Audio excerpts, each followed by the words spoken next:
पंजाब सरकार द्वारा प्रधानमंत्री नरेंद्र मोदी द्वारा घोषित राहत पैकेज को कम बताने पर हरियाणा के ऊर्जा मंत्री अनिल विज ने प्रतिक्रिया देते हुए कहा कि कुछ बच्चों को रोने की आदत होती है, उनके मुंह में दूध, जूस व लॉलीपॉप डाल दो तब भी वो रोते हैं। पत्रकारों से आज बातचीत करते हुए उन्होंने कहा कि प्रधानमंत्री नरेंद्र मोदी ने स्थिति का जायजा लिया, उनका दिल इस देश के नागरिकों के लिए धड़कता है। वो अपने सारे कार्यक्रम छोड़ पंजाब में आए और उन्होंने 1600 करोड़ पंजाब व हिमाचल प्रदेश को 1500 करोड़ दिए। उन्होंने कहा प्रदेशों के पास अपना भी राहत कोष होता है, पहले ये अपना तो खर्च करें। मंत्री अनिल विज ने कहा कि वो आपदा को वाद विवाद का विषय नहीं बनाना चाहते, जो जितना जहां कर सकता है उसे करना चाहिए। लेकिन पंजाब कह रहा है कि जो है वो कुछ भी घोषणा नहीं की है। देखिए ऐसा है, कुछ बच्चों को रोने की आदत होती है, उनमें मुंह में दूध डाल दो तब भी रोते हैं, जूस डाल दो तब भी रोते हैं, लॉलीपॉप डाल दो तब भी रोते हैं। प्रधानमंत्री जी ने स्थिति का जायजा लगाकर जहां जहां जितनी जरूरत थी, प्रधानमंत्री जी का दिल इस देश के नागरिक के लिए धड़कता है। वो अपने सारे कर्म को छोड़कर वो पंजाब में आए और 1600 करोड़ रुपए की उन्होंने राशि दी है। 1500 करोड़ रुपया उन्होंने हिमाचल को दिया है। बात तो करने की है, अब करो ना 1600 करोड़ रुपया खर्च। और प्रदेशों के पास अपना भी राहत विकास कोष होता है, हर बजट में होता है। पंजाब का भी होता है, हरियाणा का भी होता है, हिमाचल का भी होता है, केंद्र का भी होता है। तो पहले आप अपना तो खर्च करो, अपना क्यों नहीं खर्च करते हैं? इसलिए मैं इसको आपदा है, मैं इसको वाद विवाद का विषय नहीं बनाना चाहता हूँ। मैं चाहता हूँ कि जो जितना जहां कर सकता है उसको करना चाहिए। वहीं अनिल विज ने अभय चौटाला के आरोप कि भूपेंद्र हुड्डा ने ईडी के डर से भाजपा के साथ समझौता कर लिया, जिससे प्रदेश में भाजपा सरकार बनी, पर प्रतिक्रिया देते हुए कहा कि किसने किसके साथ समझौता किया है, किसको हराया है, कौन किसके साथ था, अब इन बातों पर कोई मतलब नहीं बनता। दुनिया चमत्कार को नमस्कार करती है। मंत्री अनिल विज ने कहा कि भाजपा लगातार तीसरी बार हरियाणा में अपने दम पर जीती है। उन्होंने बताया कि मैंने पूरे चुनाव के दौरान एग्जिट पोल के विपरीत डंके की चोट पर कहा था कि इस बार भाजपा तीसरी बार बिना किसी सहयोग के अपनी सरकार बनाएगी। हमें इन बातों का आंकलन था क्योंकि सरकार ने जो काम किए उनकी जनता में पूरी चर्चा थी। चौटाला कह रहे हैं कि हुड्डा ने ईडी के डर से भाजपा के साथ समझौता कर लिया, जिसकी वजह से हरियाणा में भाजपा की सरकार बनी और साजिश के तहत हुड्डा ने कांग्रेस के 30 प्रत्याशियों को खुद ही हरवा दिया।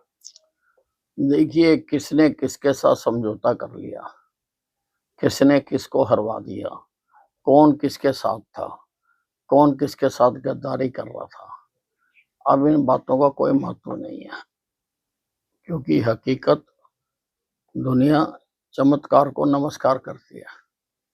भारतीय जनता पार्टी तीसरी बार हरियाणा में अकेले अपने दम से, और मित्रों को याद होगा कि मैंने सारे चुनाव के दौरान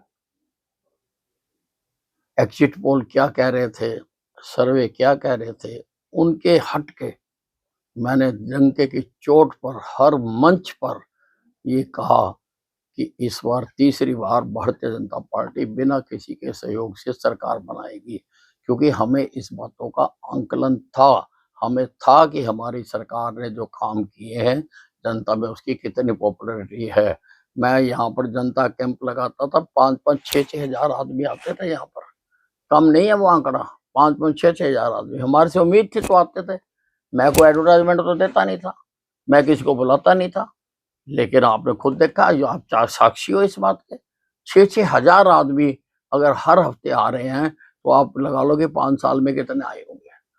तो उससे आंकलन लगता था और हम हर आदमी को संतुष्ट करके भेजते थे कि हरियाणा की जनता भारतीय जनता पार्टी को चाहती है। वहीं कांग्रेस नेता रणदीप सुरजेवाला के बयान कि मुख्यमंत्री ऐसे ड्राइवर हैं जिन्हें न स्टीयरिंग पकड़ना और न ही गियर लगाना आता है, पर पलटवार करते हुए मंत्री अनिल विज ने कहा कि ये तो जांच करनी पड़ेगी कि सुरजेवाला ने भी किसी मोटर ड्राइविंग स्कूल में पास किया है या नहीं। ये पता लगाना पड़ेगा कि इन्हें खुद भी चलाना आता है या नहीं। उन्होंने तंज कसते हुए कहा कि ये दूसरों की बात करते हैं, मगर पहले ये खुद भी तो देखें। इन्होंने कांग्रेस का बंटाधार कर दिया, इनका पैर एक्सीलेटर पर नहीं स्थायी तौर पर ब्रेक पर लगा है, इसलिए ये पिछले 3 चुनावों में सत्ता से बाहर है। हमें पता है कि हमने अब एक्सीलेटर, ब्रेक व कब क्लच दबाना है और ये हमारे मुख्यमंत्री जी को मालूम है। यही वजह है कि वो अच्छे ढंग से सरकार को चला रहे हैं कि मुख्यमंत्री ऐसे ड्राइवर हैं जिन्हें ना स्टीयरिंग पकड़ना आता है ना ही गियर लगाना आता है। अब ये तो जांच करानी पड़ेगी कि सुरजेवाला जी ने खुद भी किसी मोटर ड्राइविंग स्कूल में अपना एग्जाम दिया है या नहीं दिया है, वहां से पास किया है या नहीं किया है, और ये पता लगाना पड़ेगा कि भाई इनको खुद को भी चलानी आती है या नहीं चलानी आती है। अरे दूसरों की बात करते हो, पहले अपना खुद तो देखो। तुमने क्या किया? तुमने कांग्रेस का बंटा धार कर दिया।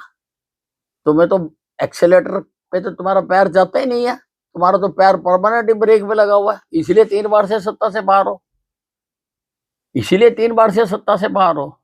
हमने पता है कि हमने कब एक्सेलेटर दबाना है, कब ब्रेक लगानी है, कब क्लच लगाने हैं, हमें मालूम है, हमारे मुख्यमंत्री जी को अच्छी तरह से मालूम है, और इसी कारण से वो अच्छे ढंग से सरकार को चला रहे हैं।